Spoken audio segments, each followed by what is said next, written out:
The Local Thread.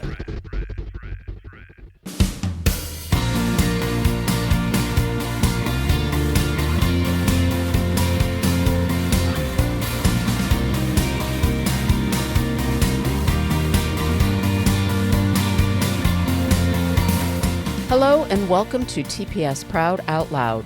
I'm Patty Mazer, Executive Director of Communications for Toledo Public Schools.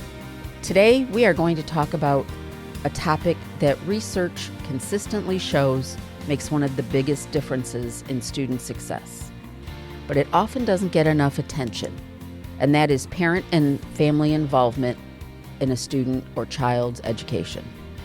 When families are engaged in their child's education, students are more likely to attend school regularly, perform better academically, develop stronger social skills, and feel more confident and supported, and that's both in and out of the classroom. Parent involvement doesn't look just one way. It's changed over the years. It can mean helping with homework, attending school events, communicating with teachers, encouraging attendance, or simply asking a child, "How was your day at school?" In today's educational landscape, strong partnerships between schools and families are more important than ever. We can't do the work alone, and families shouldn't feel like they're on their own, looking from the outside in. This conversation is about how parents, caregivers, educators, and school administrators can work together as true partners. Because when families are engaged, students thrive, schools grow stronger, and the entire community benefits from that support. Today we're talking about something that consistently shows it makes a difference. I have two very important guests with me to start. I have my friend, Linda Bringman. Linda is the Assistant Superintendent of Student, Family, and Community Engagement. She has been with Toledo Public Schools for 11 years, but I believe your career started with TPS more than 30 years ago. It sure did. It started many years ago as an educator in the third grade classroom. And so you've worked your way through, and then you were a superintendent, weren't you? Yes, at one time I was. So I was a teacher. Okay. Went into administration, was the dean of students, an assistant principal, superintendent, and I'm back with the district as an assistant superintendent. So your career has spanned from one end of the spectrum to the other, and you have seen the importance in how parent engagement plays out. Definitely. And engagement is important at every single position. Teacher, administrator, superintendent, really getting focused and being connected with families is what's important. Right. We also have with us the very bubbly and effervescent Monica McCain.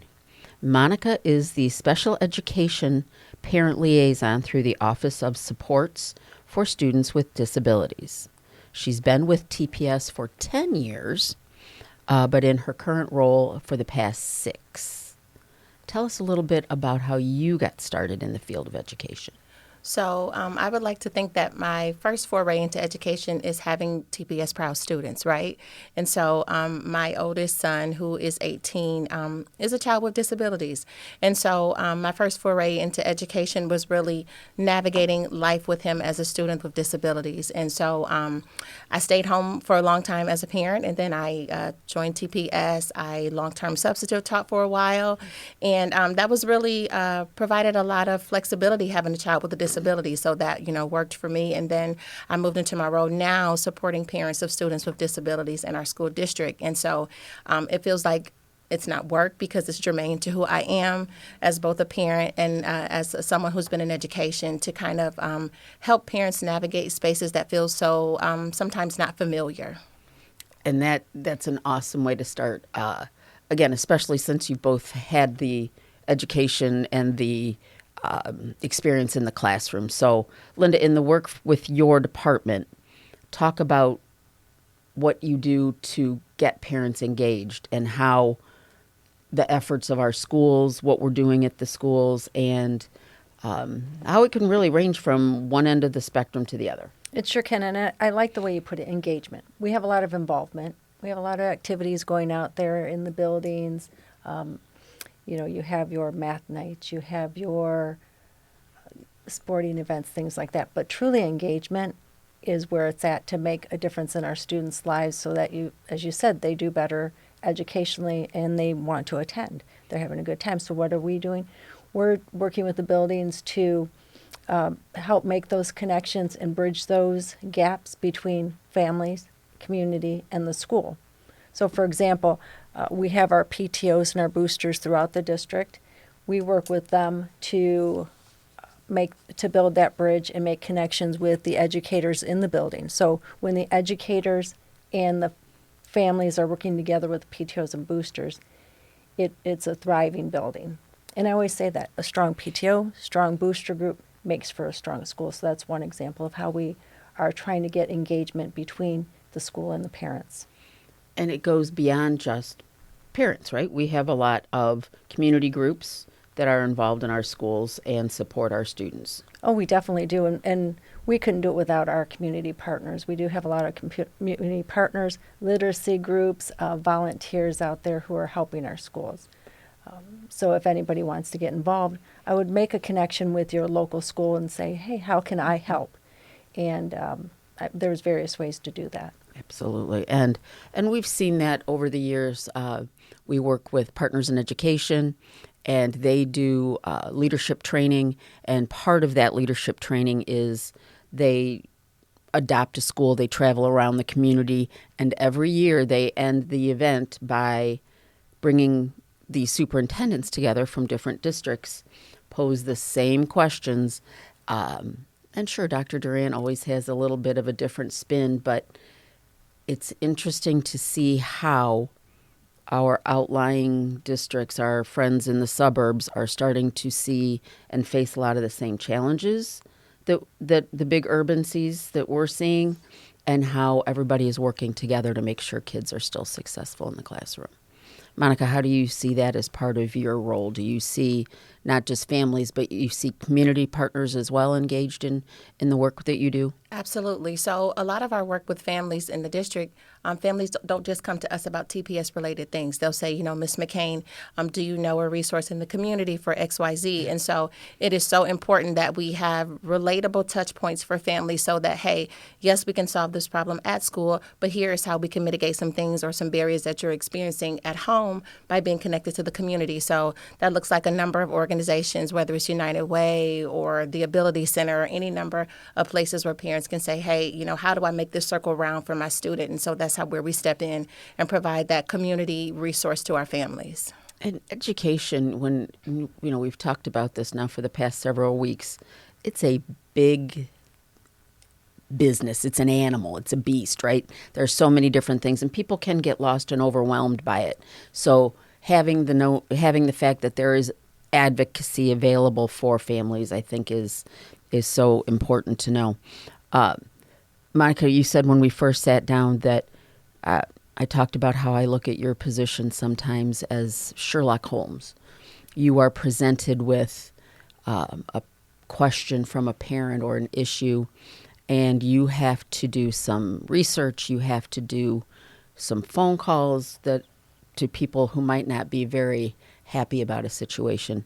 And your very first thing you said back to me is, yes, but I want to help parents overcome the barriers and show them compassion and an intent in the dialogue. What does that mean?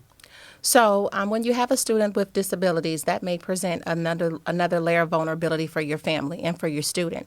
And so what parents love to know that there is someone not only that understands what I'm going through, but can also provide me the compassion and the support that I need. And so there's the levels of acceptance when you have a child with disabilities. I have a student who is on an IEP who has multiple disabilities. And so in education, we're helping the parents navigate, hey, this is what the school day looks like. this is what education looks like for the student, because it's totally different if you have a student with disabilities. So it's very important that parents realize that we are trusted advisors in helping them with their student, because parents are learning as they go. There is no playbook. And so when we work with the families from a people first perspective, they understand that, okay, it's not just me and my kid against the machine. They're in it with me to help me navigate school, to navigate, any number of things that child may need in the educational setting. Parents need to know that we have compassion and we care, and we're going to walk through this with you. That's a great point, to the people first. And I'm sure that when you're calling a parent and you're saying, oh, I understand there's this issue, you have a question, as soon as they hear from you and you say, I've been through this or something similar because my student, and they realize that you are speaking from a personal perspective, that helps. It's that, somebody does hear me, somebody understands. Yeah, it really levels the playing field. It's one thing, I have education in my background, I have a master's in education, but that means nothing to a parent who has a child with a disability and is looking for someone who can say, hey, I hear you. The lived experience helps that parent feel comfortable, and then they'll say, oh, you get what I'm saying. Right. Now I'm talking to someone who understands what this looks and feels like for me. And it's hard to be vulnerable as a parent, in that way. But when you have someone in the district that says, hey, I'm living it, I understand it, let me show you how to navigate this. And a lot of times it's really communication, because parents need to feel heard, and they need to understand that, there are people in place in the district that can help you. You don't have to carry this burden alone. Right. And I'm sure once you build that rapport with someone, and Linda, I'm sure you see it as well. Oh, I know who I'm going to call. I'm going to call Miss Linda. I'm going to call Miss Monica, because they'll know, I trust them, and they'll know how to get me connected to the next step. Right. Do you see that a lot in your work? All the time. And Monica, I love the way you said that the vulnerability. So parents are vulnerable. It really helps when we're vulnerable too to them, to show them, as you said, I have a child with special needs. I came from a family who didn't have money. I grew up in this neighborhood. I often say that. And so when I go out to the schools, I'll say, this was my school when I was here growing up. This was my elementary, my middle school. I went to high school here. And then that breaks down a barrier there. Just making some type of connection with them to make them feel comfortable. I think a lot of times, just through my work, we run into a perception of public education, of TPS. And as soon as people realize, wait a minute, a teacher and administrator, they're people too, and they're here to help me, that's when that barrier comes down. And that's when you can see real change taking place.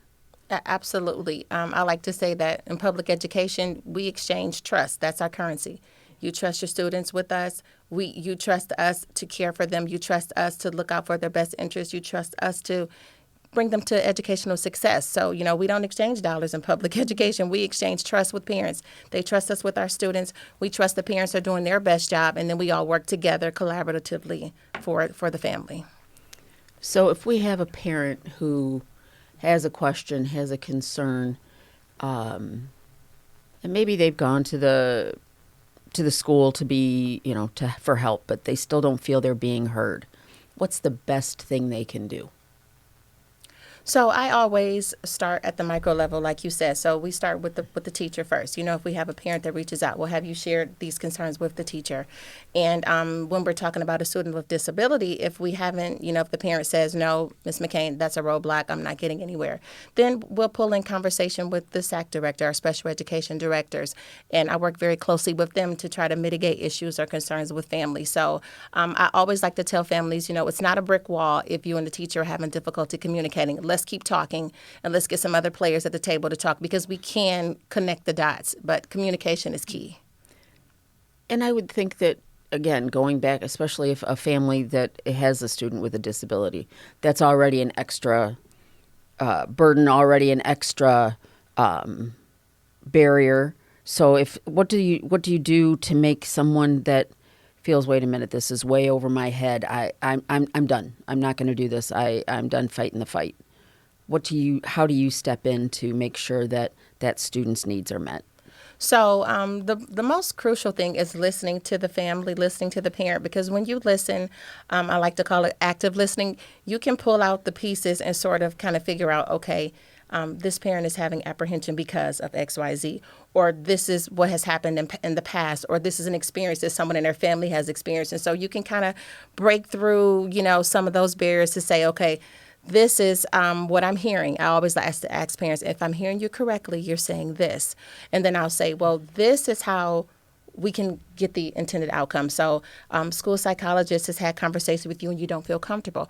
How about we talk to the related service providers, the OT, the PT, the speech that your student is working with, and they'll be able to give us a greater perspective. And then parents are always open to, let's look at this another way. And I find that when you give options, then you stay in conversation. But if they feel as if this is a closed door, then, we get more resistance. So listening actively and knowing the pieces in the district where you can send them to, hey, they're having literacy night at your school. Did you know that? Let me connect you to, Miss Linda's department so you can kind of get that help from math tutoring that you don't feel like you're getting. So there's always a way to keep a parent on the hook, but we have to be mindful of all of the resources that are available so we can point them in the right direction so that we don't lose them. And sometimes do you think we find a parent who they were maybe frustrated in school and they never felt that they were heard enough or that their frustration was addressed? So sometimes they bring that in and it's sort of a chip on their shoulder and it's like, well, I'm going to do this because it's my student. And then they find out, oh, wait a minute, it's different. These people do want to help. Do you see that a lot? Yes, I can't. If I had $1 for every time I had a parent tell me I was on the IEP too. And so it's like, okay, so you're coming in with some lived experience and you're uncomfortable. So let's walk through what that looks like now because, high school 30 years ago was completely different than the way that we, provide inclusion now.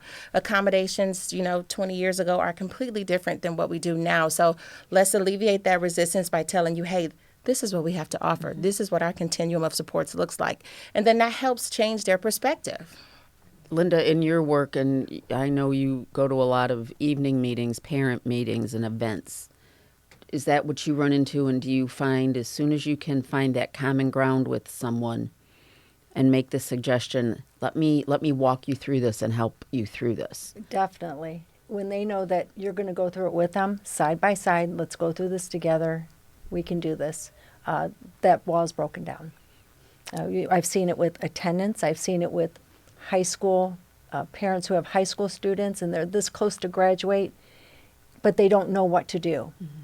So when we step in and say, hey, let's guide you through this, let's help you through this, let's work with your child, it's a big help to them. You always feel better when you know there's somebody standing by your side or standing behind you, and that's so important. Well, like Monica said, school has changed from when we were in school, right? When I was in school, and I talked about this before, I have a sister who was in special education courses. The courses were in a basement, or they were at one end of the hallway. It's not that way anymore. No. Education has changed, and so we educate parents on what we do have to provide and offer. All right. This is great conversation, ladies. We're going to take a quick break. And we'll come back with the idea that education has changed over the years and how we are still working, though the focus is student-centered and how our families are supporting the district and their families. So we'll be right back.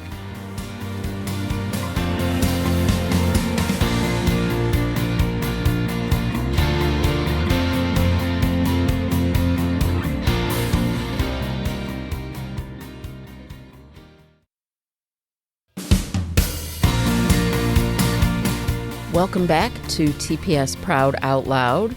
We are going to continue our discussion about the importance of parent engagement and involvement. And we still have Mrs. Linda Bringman here with us and Monica McCain. And as we wrapped up the first segment, we were talking about how engagement and parent involvement and just education as a whole has changed over the years. We are facing different challenges every day with our students. We are focusing on different ways to engage with parents. Monica, you hold parent workshops. What are those workshops and how do they differ from maybe what you used to see when you were a student? So I host parent information workshops based upon different topics related to education and their students. When I was in school, I'm TPS proud my whole life. Mount Vernon, McTighe, Rogers, they didn't host parent workshops. I remember my parents going to PTO meetings, but there were never really any intentional spaces to learn something else. And so I enjoy hosting virtual parent workshops throughout the school year based upon differing topics. And parents kind of lead that, so what I hear when I am on phone calls or in IEP meetings, or if get different calls from different teachers or school psychs, I let that drive what the workshop topics will be, because we want to offer parents something that is useful.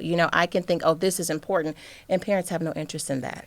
And so I host workshops for parents based upon the needs in our district. And so I think that has changed because You have a flexibility, though. Absolutely. If there is a timely topic that is going on, and goodness knows we've dealt with many of those recently, you can pivot a little bit and make that change and provide the information that parents are looking for and might have heard about right at that in the past days or weeks, right? So Absolutely. That's fantastic to know. Absolutely. And then call on community partners, too, that can help reinforce the learning. Autism is something that we're talking about in greater spaces now. It is a spectrum, so there's no one student that is the same with autism. And so the Autism Society of Northwest Ohio is a great educator for parents to say, hey, this is the services we have in the community. Yes, your child is receiving services in school, but there are some other avenues that we can enforce the learning and help parents feel comfortable with that diagnosis if that is, the outcome for their student.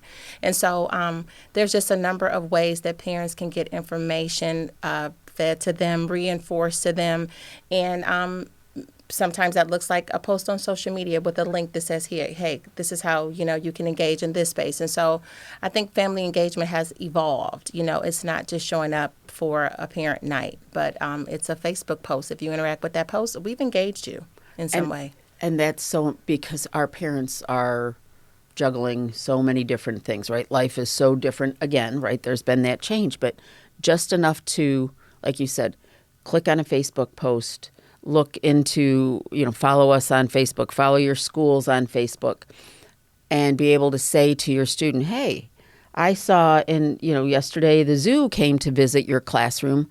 I didn't remember you talking about that last night. What was your favorite part of the zoo visit, right? And then you can bring that conversation in at home, and that's so important. And as you said, Linda, from the beginning, it's engagement with our parents. Yeah. People are busy, right? People are working. People are worried about things. You're worried about where is your next meal going to come from, worried about paying bills.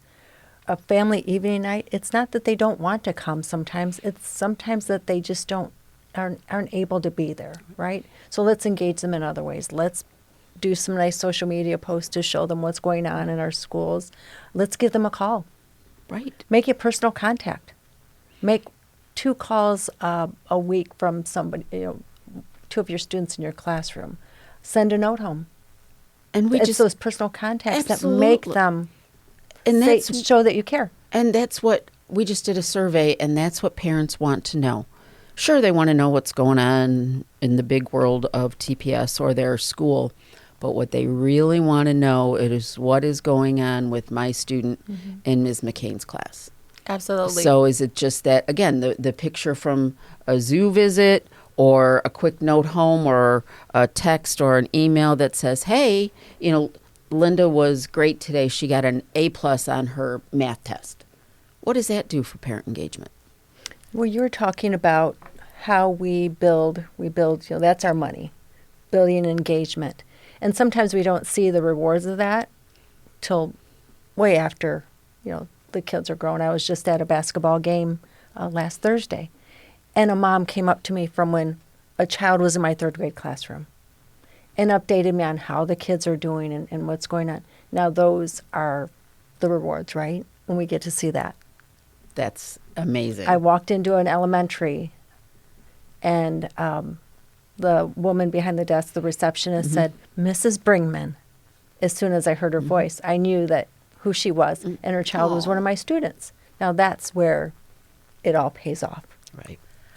Something I want to share, and I'm glad that you said basketball game because it reminded me something that I admired that Linda did one school year, timeout tips at the basketball games. So, when the buzzer goes off in the game, and they gave timeout tips on state testing and when state testing was coming up, and the importance of a healthy breakfast before state testing. And so I thought that was a novel way that Linda intersperse some family engagement at a basketball game. We're all showing up to see, little JoJo play ball. But when the timeout buzzer dinged, the announcer gave timeout tips for parents for state testing. That's awesome. Look at you. I think we say let's get engaged when they're there, right? They're going to be there for their children when we have the awards days and the sporting events. Those are great times to make connections. Right. Go up to somebody and talk to them. Right. Absolutely. Say, hi, I'm Mrs. Bringman. Nice to meet you. And Thanks for coming this right. evening. And just think of what that does for you. It's that partnership that you're building, right? You feel heard, you feel seen, and that goes from the very first day of school or at an open house, right? I love going to the littles to their open houses for the first time, and they come in and they've got their big bags of school supplies, and they walk into the school for the first time, and they are so excited, and the parents are like, but my baby, wait a minute. And as soon as they feel that confidence, that there's a rapport built right away, you can see their shoulders start to relax, and you can see that is going, that they feel the comfort level there. And that all goes back to A smile, relationships. a hello. And a smile. Exactly. Yeah. It's so important. And it's anything. I mean, we all want to feel that. We all want to feel appreciated. We all want to feel acknowledged. We all want to feel heard. So I think that's important. One big push that we have seen this year, you and I have done a lot with this, student attendance. And we're going to talk more about that in our final segment with our next guest. But why is that? Why is student attendance so important? Why have we embraced that so much this year, do you think? Because without students being there in that classroom, they are missing so much information that cannot be regained, right? So if you miss a day, you're missing a whole day of lessons and education. You come back the next day, we have to try to catch up. Right. You miss 2 days, there's 2 days of information. So trying to catch a student up from days that are missed is so challenging. Those foundational skills that you need. And you've got some data that's posted around the district, but for every hour of lost time, how it adds up over the How it year. adds up, how 2 days, well, is this many hours, then, in your whole career, by the end, you're missing 200 and some hours of math or reading, whatever that may be. And that puts you behind. And it's not just necessarily the coursework, but it's your time with your peers. It's your time, it's your interpersonal skills that you're building upon. School is more than just academics. We know that is the foundation of it, obviously. But our schools are so much more to our students and our families. And when you miss a day, we miss you. And so that's why we have adopted the hashtag this year of Everyday Matters. And we've been working with you and your department to really push out the positive message of, hey, we know when you're not here. We miss you. We notice. And every school district wants a student to be at school every day because you are missed. And the impact is big if we start to lose too many days in a row. Well, and you said the connections. You're missing connections with your classmates. You're missing a connection with that educator, with the building, with the activities that are going on. And there could be things going on in your life that if you come to school, someone's going to notice, oh, hey, wait a minute. You're not acting quite like you today. You weren't here yesterday. What's going on? And you might find that an administrator, an adult, a trusted person can help you through something that you might be dealing with. So that's where school plays another big part. And we talked recently about the health clinics and how much we're saving in seat time by just having the clinics available to our students and our staff. Instead of a parent now needing to take half a day off to get to an appointment, they can go down to the clinic and they're back in class sometimes within an hour's time. So that's so important. Just a couple things and we talked about families are so busy. What are the important things that we want parents to understand? What's the advice we can give a parent who maybe had a negative experience themselves in school, but we don't want that same negative experience to continue for their student? Monica, how would you suggest a parent move forward? So the first thing that comes to mind is right back to communication. I've had experiences where you're reaching out to the parent and they're not responding because they're upset or because they've experienced something negative. And so I like to try multiple modalities of communicating. So maybe that's a note in a backpack. Maybe that's a text message to say, hey, would love to have conversation with you about this. Would love to see how we can support you. And I think when you come from a positive lens, I like to say, we can start in the basement, but we can work our way up to the balcony, And so, and that's what we do, even if things aren't so well. I've had parents that come back and say, Miss McCain, I am so glad you made me go to that meeting. I am so glad that you didn't let me say, forget about it. And so we even if we start and it's not so good, if we keep building on communication and building that trust again, because that's what we're exchanging. You trusted me once, and what I learned from parents, if they trust you with one thing, they'll trust you with everything, and they'll come back and say, hey, can you help me with this? So that's a beautiful way to put it. Keeping that open, keeping that communication open. And Linda, say a parent doesn't have a lot of time. They've just got so much, but they want to be involved. They want what are the ways that beyond just the typical things that we think about as far as supporting a student at home? Well, they can always send a message to the teacher. Is there something I can do that my child can bring home and help you out? Can I cut some things out for you? Can I provide something for you that your classroom needs? But just making that personal connection, and maybe the educator could say, hey, I know you don't have a lot of time. How about helping us this way? Could you sort these papers for me? It would be a big help for my classroom. That's awesome. And we laughed a little bit at the beginning, again, talking about how education has changed over the years. And parents want to help, but they don't always have the answer because they don't understand the question, right? So here we've got a third grader maybe who needs help with their homework, and mom and or dad or some caregiver sits down with them and it's like, oh boy, I don't understand this either. At least if a parent sits down with that student and talks it through, does that shows that student that they care enough, they're going to try to work through it. And sometimes that's enough, right? For the parent to understand, or the student to understand, mom, dad, auntie, whoever it might be, they really care. I'll use myself as an example. I feel like I'm too old to have a fifth grader, but I do have a fifth grader. And I remember sending a note in saying, Miss Stone, help me. I'm at a dead end with this. And she sent me a message on the communication app the next morning. She's like, Monica, XYZ. I'm like, oh my God, that was a barrier. But okay, so imagine my fifth grader was having this difficulty, and Monica, who, is in education, and I'm still having a barrier with fifth grade math. So what does that say? It's okay for me to be vulnerable and say, Miss Stone, I need help. And I'm the parent. And so I just think parents we just have to make them feel comfortable with being wherever they are. We are here to help. It doesn't matter. I love to get on social media and have a friend of mine, or if I'll get on the district's page and say, okay, I'm trying to do fifth grade math here. I need help. And the parents are like, don't feel alone. We needed help as well. So I think the parents almost have an unspoken group of support where they see themselves, and it's like, okay, I don't feel like I should have a fifth grader, but here I am. I've got a fifth grader, and am I smarter than a fifth grader? Probably not. Right? Isn't that the name of what that show was? How does parent engagement help students and families get through challenges or barriers or transitions? And we see those all the time, whether it's homelessness, whether it's a loss of a family member, whatever it might be. How does family engagement play a role in that with our students?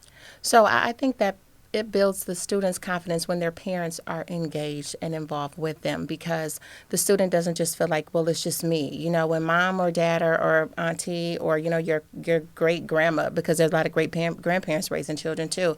But when they see that their great grandma, mom, dad are engaged, then that makes the student feel more comfortable. It makes them think that, hey, I'm not in this by myself. And so, educating students is an all family, deal. It is not just I'm putting you on the bus and I'll see you when you get home. No. So parent engagement is the entire family. It is every situation. It's whether or not there's a student experiencing homelessness, whether or not it's a kid with a disability, whether or not it's a child who just lost a classmate to gun violence, whatever it is, we engage the whole family because we have the whole child in the classroom. And the whole idea of the family dynamic has changed, again, so much over the years that I think it's important that people understand that school districts are working to understand those changes and to meet parents at those different levels. And through your work and your department's work, I think we see a lot of that. Right, we do. We see a lot of grandparents, guardians, aunts, uncles who are caring for their nieces and nephews and grandchildren. And they're older. They're trying to do the best they can for their grandchild. So it's just making connections with them to let them know how we can support them. Can we make connections with you with food supports, with clothing supports? Right now, hats, gloves, coats. So that's our department, is how can we best support you and your family so that way your child can be successful in school. That's such a great way to end this segment. So I thank you both. Monica, as always, you are a true inspiration. Thank you for your time and talent. And we will be back for one more segment of TPS Proud Out Loud.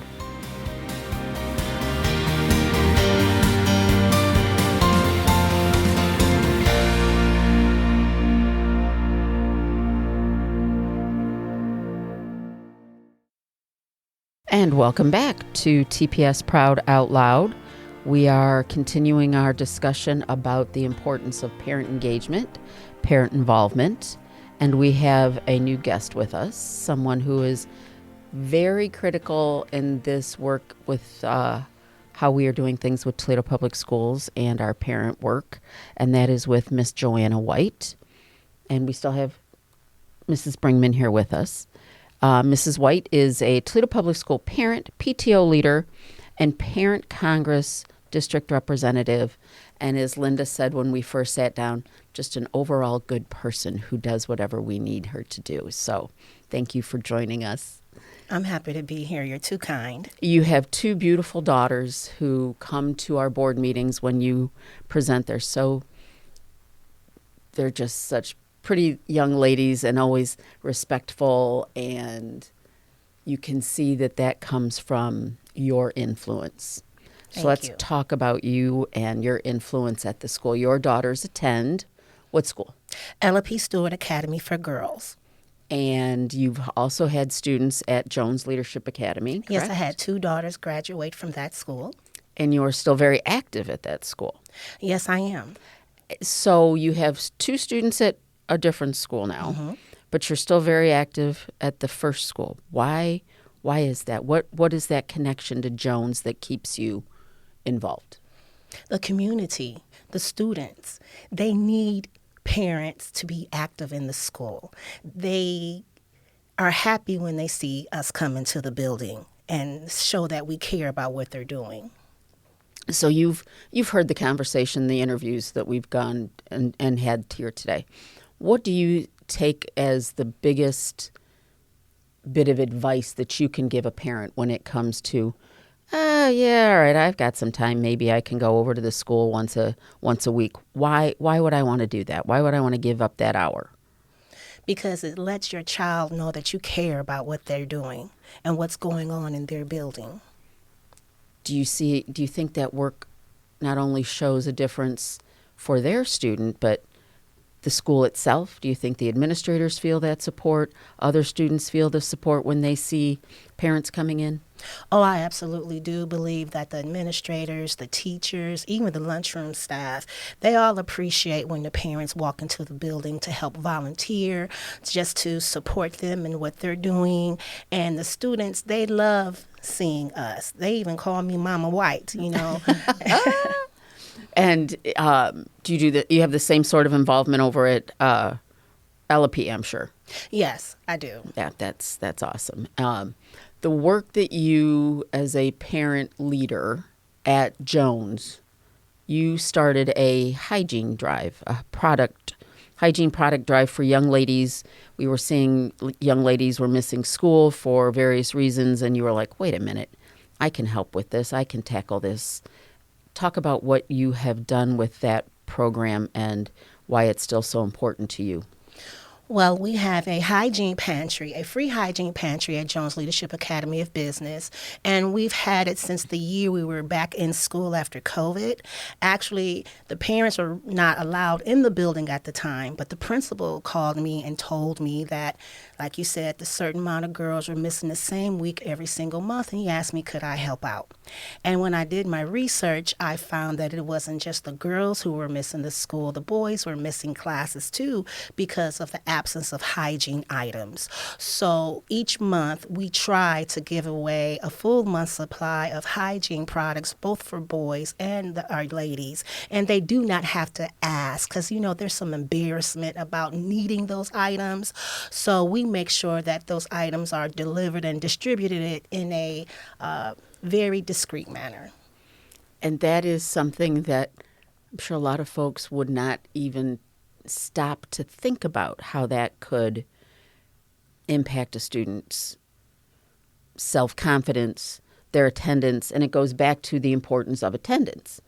So, but again, you don't have students at that school anymore. What is your passion to this? What makes you keep going back? Because our students, they keep taking the bags. Even the ones that don't say thank you, I know that they're saying thank you every time they take a bag. When a parent calls up to the school and says, I appreciate this, I don't have to spend money on deodorant and body wash and bar soap. I can buy a loaf of bread. I could put gas in my car, because we're saving our parents from $20 to $30 a month, depending on if it's a female bag or a boy bag. It's the generosity of others that I think so many times is the biggest driver and is the biggest impact. And it's sometimes that kind gesture that goes, they don't really understand it until they need it, and then it's there for them, right, Linda? It is amazing how generous our community is. So we're talking about these wonderful hygiene bags that are given out. They are not just little trial size bags that are given. That could be kind of offensive to a young person. They want the nice deodorants and combs, I think, are in them, and other things that they need for hygiene. These are beautiful bags that are given with full size hygiene supplies. They love them when they pick them up, and I was so impressed the one day that I went over there. I said, "What are these?" Just hundreds of bags here lined up, and the students leave the building, right? Yes. There's a boys' side and a girls' side, and they just grab their bag and they head out. But I do appreciate the generosity of our community. Otherwise, we wouldn't be able to provide hats and coats and gloves, hygiene supplies, school supplies at the beginning of the year that are so crucial for our students to be successful. And NHA is very big part of the drive, are they not? Absolutely. Yeah. The Neighborhood Health Association, yes. They were our biggest and first donator, supporter. They give us over 2,000 sanitary napkins a month to distribute to our students. They supply the bags that we actually put the items in, and it's in English and Spanish, because we do have a high Spanish or Spanish-speaking population at our school, and we wouldn't be able to do it without our community support. And we are always in need of full-size items. It's like Mrs. Bringman said, we do not give them trial-size items. That little bitty piece of toothpaste will only last a day or two, you know. And we also understand that when the children take these bags home, they may have to share that mouthwash and share that toothpaste and share that bar of soap for the whole family. So we are always looking for full-size items of mouthwash, deodorant, floss, toothpaste, toothbrushes, and body lotion and lip gloss. That's awesome. And it's those simple things that sometimes that's the reason, okay, yep, I feel good today, I'm going to school. Don't you ever go to the grocery store and stock up on hygiene supplies and think, oh my gosh, this bill is high? Right. When you start adding in those type of things. But then when you start looking and you're a smart shopper like we are, you can go in and say, I'm going to buy 10 of these, the 10 for 10, and I'm going to then donate it to the school. I was also thinking how times have changed and you can just order things and ship them right to the school. Then there's that. That's a great idea. And the address CC. is 430 Nebraska Avenue, 43615. There you It's go. very easy to order and ship. Yes, yes. She knows it off the top of her head. So for parents, again, and we talked a little bit about this earlier, that parents are busy. We know that. But Ms. White, from a parent's perspective, what can parents do at home, or for those parents who are just so busy they're juggling everything plus, to show their student that they care and that they believe in their education? Well, the most important thing that I think you could do as a parent is get up with your students in the morning and eat breakfast with them. Talk to them. Tell them, you know, ask them what they're going to do today. Find out what's going on. And tell them that no matter what happens, that they are still fabulous and wonderful just the way that they are. They need to feel empowered before they walk out the door. Because when they get to school, there's always going to be somebody's going to say something or look at them some type of way. But if they know that they're loved when they get home and when they leave the house, I think that's really important to have good self-esteem and confidence in your child. That is such a great idea and so simple, right? I mean, it's the basic of everybody wants to hear they're important. Everybody wants to hear they're special. Dr. Durant always talks about the bus driver and the lunchroom staff. Sometimes that is the first person that a student will engage with during the day. So just a simple smile, good morning, hey, how are you, is all it takes to set that student straight for the day. So when a student comes home at night, what can a parent do? Well, ask them how their day was. Ask them what they did at school. Do you have any homework? Well, how can I help you with your homework? And make sure that they have a set schedule. I think that makes a really big difference after school. If they have a set schedule, they know what time they get home. They know they're going to have a snack. We need to do our homework. We need to do our chores. And we need to go to bed at the same time every single night so that they can be fresh and repaired when they get up in the morning to go to school. And those are all the things that we as adults do. So the more we can start showing our students, setting that example for them, I think that just sets them up more for success in the future. I think you bring up a good point, too. What kind of things or what kind of suggestions can we give parents so they can help their children at home? And it doesn't have to be elaborate. I was posting some things when we had the snow days. Read the cereal box with your child. Maybe make a puzzle and work on fine motor skills and trace the puzzle lines and then cut out the lines, or color a picture on a piece of cardboard and make a puzzle. When you're cooking, tell them, oh, I'm going to put this ingredient in, measure it out. Just simple things like that. It doesn't have to take a lot of time. Correct. And I can remember when I was a student, right, back in the day, and you would travel, and it was, okay, we're going to read the road signs together. We're going to, how many miles till here? How many miles till there? So it's all about, again, the conversation, the engagement, but it's those simple reading. They're learning, and they don't even realize it. Sometimes that's the best part of it. What about a designated place at home for study? They have, this is your desk. This is your time. This is where you go. Is that an important thing for students to have? Is that an important thing for them to know it's their space?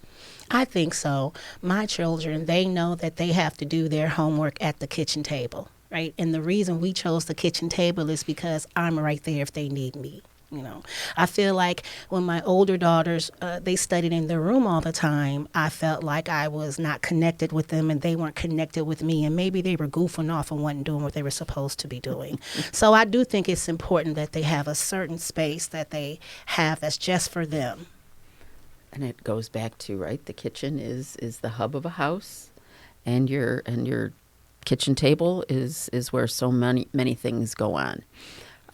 Talk about reinforcing, the positive reinforcement and the positive mindset. What do we see when students hear that, when they're told, hey, nice job today? Boy, you see them light up, right? They smile. They're excited about being there at school. It's going to encourage them to come back tomorrow and the next day when they feel connected and wanted and respected at school. And it goes back to, we talked about, okay, go and have a good day today. And when they come home, what did you learn today? Oh, nothing. Now, you cannot tell me that you did not spend 6.5 hours at school. So you might have to do a little probing, get the information out of them. The next day you can go back and say in the morning as you're having breakfast, now today make sure you go back and you talk about this and ask this question like we did last night as we were doing your homework, and then bring it back full circle that night, right? It all shows the connection and the importance of that. Yes. Do you see that with your daughters? I do. And I also believe that having a strong connection and communication with the teachers is a really big deal. I love all these little apps that each school has.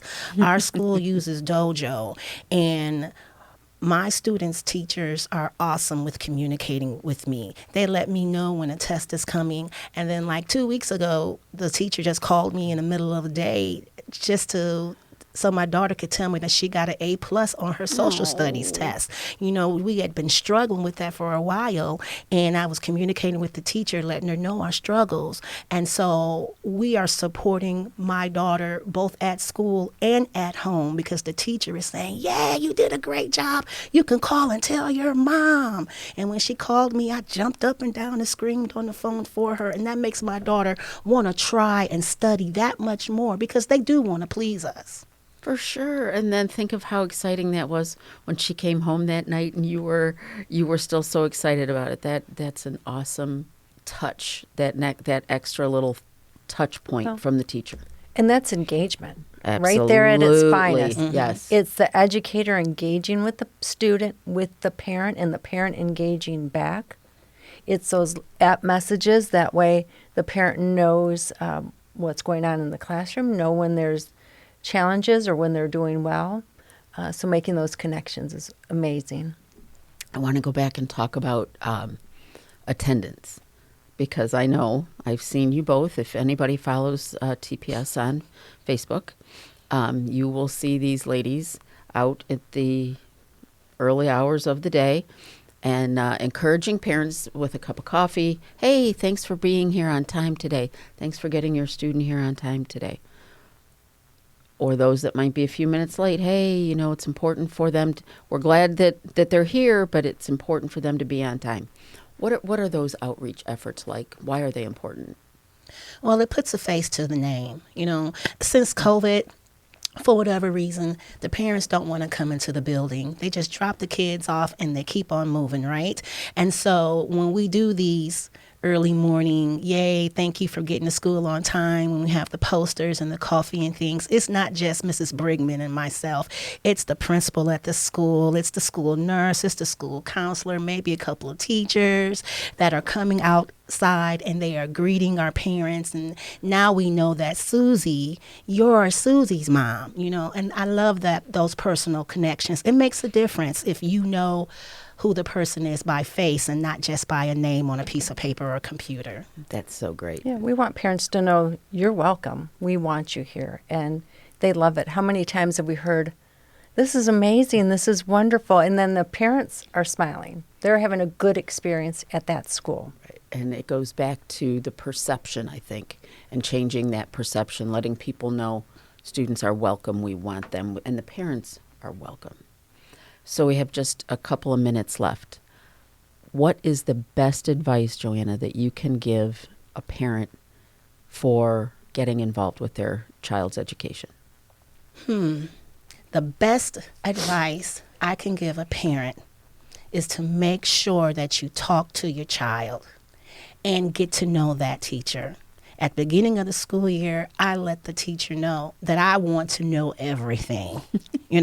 I'm going to be that mom that wants to know everything. And, not the little bitty stuff that Susie was talking too much. No, because we know kids are going to talk a lot. But I want to know if my daughter is paying attention in class. Is she daydreaming? Because I have a child with some issues as well, and it's important that we know those things. And I appreciate the fact that the teachers communicate back and forth. It makes a difference because the majority of them have always said, oh, I love that. Thank you, Mrs. White. I will call you. I will let you know.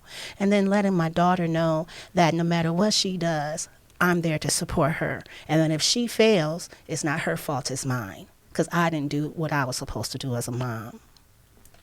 That's just amazing and inspiring. Isn't she a rock star? She is a rock star. May I say how I met Miss White? You may. So several years ago, I was at Jones Leadership putting a sign out in the front yard. I think it was for hiring. Mm-hmm. And she was doing the sign for the school. I said hello, and she said hello. And we just started talking, just trying, we made a connection there. And that's what it all goes back to, the simple gesture, sometimes just a simple hello. Ladies, thank you both so much for your time. This has been, again, the fastest hour of my day, and we appreciate everybody's support of TPS Proud Out Loud.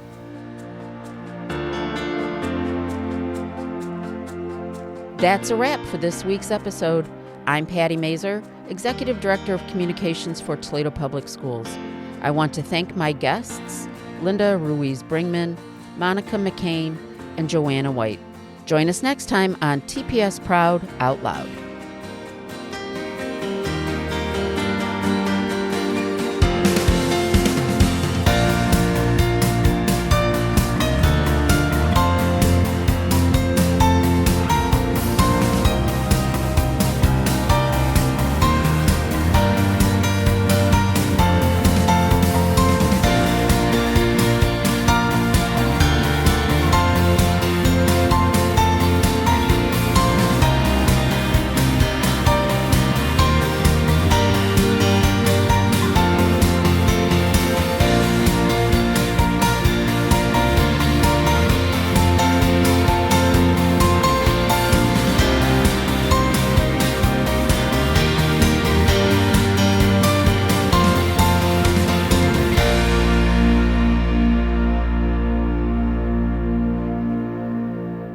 The Local Thread is a production of WGTE Public Media. Episodes can be heard weeknights at 7 on FM 91 or anytime at WGTE.org.